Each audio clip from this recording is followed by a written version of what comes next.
ఆ తిరుమల చరిత్రలో ఇలాంటి వ్యక్తిని అక్కడ చైర్మన్గా పెట్టడం వలన భక్తులు చనిపోయే దుస్థితి వచ్చింది. అలాగే తీసుకుంటే మొన్ననే చూసాం మీడియాలో క్యూ లైన్లో భక్తులు కొట్టుకోవడం జరిగింది. అక్కడ తిరుమల కొండ మీద భక్తులు మద్యం తాగి తిరిగిన పరిస్థితి చూడడం జరిగింది. అలాగే ఎగ్ బిర్యానీలు తిరుమల కొండ మీద ఈ బిఆర్ నాయుడు అనే వ్యక్తి చైర్మన్ అయ్యాక మనం చూసాం. అలాగే తీసుకుంటే వైకుంఠ ఏకాదశిని టికెట్లు ఇవ్వడాన్ని వీళ్ళు సమర్థవంతంగా చేయడం చేతకాక మొన్న వైకుంఠ ఏకాదశి రోజు అక్కడ నిర్మానుష్యంగా ఉండి భక్తులు లేక ఖాళీగా ఉండే పరిస్థితి ఏ రోజైనా చూసామా? దేవుడి దర్శనం కాకపోయినా కొండ మీద తిరిగినా ఎంతో పుణ్యం వస్తుందని నమ్మే లక్షలాది మంది భక్తులు పైకి వస్తారు. ఆ అవకాశాన్ని కూడా భక్తులకి ఇవ్వకుండా ఎంత పాపం చేశారో వీళ్ళు అర్థం చేసుకోవచ్చు. అలాగే తీసుకుంటే ఈ బిఆర్ నాయుడు అనే వ్యక్తి చైర్మన్ అయ్యాక తిరుమలలో గోశాలలో భారీగా గోవులు మరణించడం జరిగింది.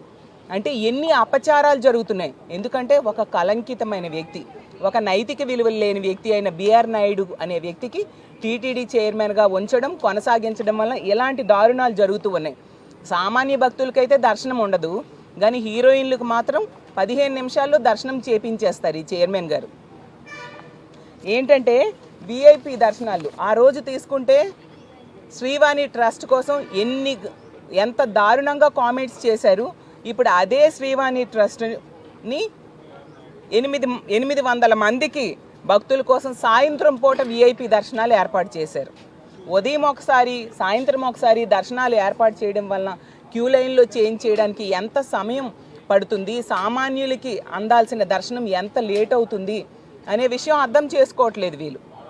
అంటే ఎంతసేపు కూడా వీళ్ళు ఎదుటి పార్టీ అయిన వైఎస్ఆర్ కాంగ్రెస్ పార్టీ మీద ఆరోపణలు చేయడానికి వీళ్ళు దృష్టి పెడుతూ ఉంటారు తప్ప వీళ్ళకి నైతిక విలువ లేవు అనే విషయం స్పష్టంగా అర్థమవుతుంది. అలాగే బిఆర్ నాయుడు గారు జగనన్న మీద ట్వీట్ చేస్తున్నారు, భారతం మీద ట్వీట్ చేస్తున్నారు.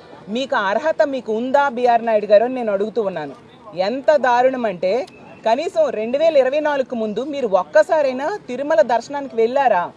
అదే మా జగనన్న తీసుకుంటే 2019 ఎన్నికల ముందు పాదయాత్ర చేసే ముందు తిరుమల వెళ్ళి వెంకటేశ్వర స్వామి దర్శనం చేసుకోవడమే కాకుండా పాదయాత్ర ముగించాక కూడా వెళ్ళి మెట్ల మార్గంలో వెళ్ళి ఆ స్వామివారిని దర్శనం చేసుకున్నారు. ఆ స్వామివారి ఆశీర్వాదం మా జగనన్న మీద ఉంది కాబట్టే ముఖ్యమంత్రిగా భారీ మెజారిటీతో గెలిచి ఈ రాష్ట్రానికి ఒక మంచి సుపరిపాలన అందించిన పరిస్థితి ఈ రాష్ట్రంలో మనం చూసాము. అసలు హిందూ ధర్మం గురించి వీళ్ళు లెక్చర్లు ఇస్తూ ఉండే పరిస్థితి మనం చూస్తూ ఉన్నాము. అసలు హిందూ ధర్మం గురించి మాట్లాడే అర్హత చంద్రబాబు నాయుడు గారికి కానీ పవన్ కళ్యాణ్ గారికి కానీ ఈ బిఆర్ నాయుడు గారికి కానీ ఏమాత్రం లేవు అని తెలియజేస్తూ ఉన్నాను. అసలు ట్వీట్లు చేస్తూ ఉన్నారు. అసలు ఆ పదవిలో కొనసాగే అర్హతే మీకు లేదు. మా జగనన్న కోసం మాట్లాడే అర్హత ఏమాత్రం లేదు. ఎందుకంటే హిందూ ధర్మం కోసం పాటుపడింది ఎవరైనా ఉన్నారంటే అది ముఖ్యంగా మా ముఖ్యమంత్రిగా పనిచేసిన జగన్మోహన్ రెడ్డి గారు. ఎందుకంటే ఆ రోజు చంద్రబాబు నాయుడు గారు ముఖ్యమంత్రిగా ఉండేటప్పుడు 30 పైగా ఆలయాలు విజయవాడలో కూలగొట్టేస్తే జగనన్న ముఖ్యమంత్రి అయ్యాక వాటి నిర్మాణం చేపట్టడం జరిగింది. అలాగే చంద్రబాబు నాయుడు గారు ముఖ్యమంత్రిగా ఉండేటప్పుడు 1000 కాల మండపాన్ని కూలగొట్టేయడం జరిగింది. ఈ విధంగా టెంపుల్ డెమాలిషన్ పార్టీగా టీడీపీ నిలిస్తే జగనన్న ముఖ్యమంత్రి అయ్యాక హిందూ ధర్మ పరిరక్షణ కోసం ఎన్నో సంస్కరణలు తీసుకురావడం జరిగింది. ఇదే విజయవాడలో జగనన్న ముఖ్యమంత్రిగా ఉండేటప్పుడు రాజశ్యామల యాగం కూడా చేసిన పరిస్థితి ఈ రాష్ట్ర ప్రజలు ఎవరూ కూడా మర్చిపోలేదు. అలాగే ఈ విజయవాడ కనకదుర్గ టెంపుల్ డెవలప్మెంట్ కోసం 70 కోట్లు మంజూరు చేయడం జరిగింది. అలాగే ఎన్నో హిందూ దేవాలయాల్ని జగనన్న ముఖ్యమంత్రిగా ఉండేటప్పుడు నిర్మించడం జరిగింది. అలాగే పాత దేవాలయాలకి రిపేర్స్ చేయించి పునర్నిర్మాణం చేసిన పరిస్థితి కూడా మనం చూసాము. అంతగా హిందుత్వం తాలూకా పరిరక్షణ కోసం పాటుపడిన వ్యక్తి జగనన్న. అలాగే హిందువుల మనోభావాలను దెబ్బతీసిన వ్యక్తి చంద్రబాబు నాయుడు గారు అని తెలియజేస్తూ ఉన్నాను. సనాతన ధర్మం అంటూ ఎన్నో లెక్చర్లు ఇస్తూ ఉంటారు కదా పవన్ కళ్యాణ్ గారు. లడ్డూ విషయంలో అయితే తిరుమల దుర్గగుడి మెట్లు కడిగారు. మరి ఇప్పుడు లడ్డూ విషయంలో తీసుకుంటే మీరు చెప్పింది తప్పు అని సాక్షాత్తు సుప్రీంకోర్టు వేసిన సిబిఐ రిపోర్టే చెప్పడం జరిగింది. అలాగే తీసుకుంటే ఒక కలంకితుడైన వ్యక్తి టీటీడీ చైర్మన్గా ఈరోజు కొనసాగుతూ ఉన్నారు.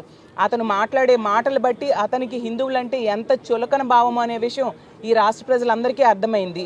మరి సనాతన ధర్మాన్ని పరిరక్షిస్తాను అని చెప్పిన పవన్ కళ్యాణ్ గారు ఇప్పుడు ఏ మెట్లు కడగరా?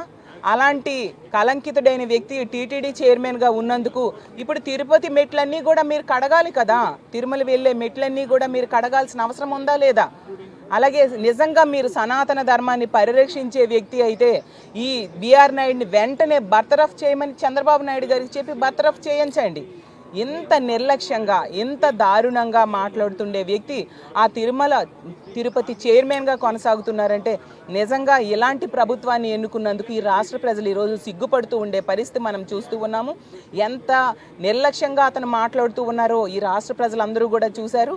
రాష్ట్ర ప్రజలందరూ కూడా ఎలాంటి ప్రభుత్వాన్ని తీసుకొచ్చాము, ఎలాంటి వ్యక్తి టీటీడీ చైర్మన్గా వచ్చాడని చాలా బాధపడుతూ ఉన్నారు.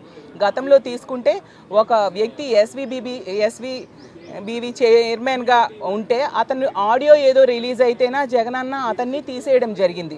ఇప్పుడు ఏకం వీడియోలే వచ్చాయి.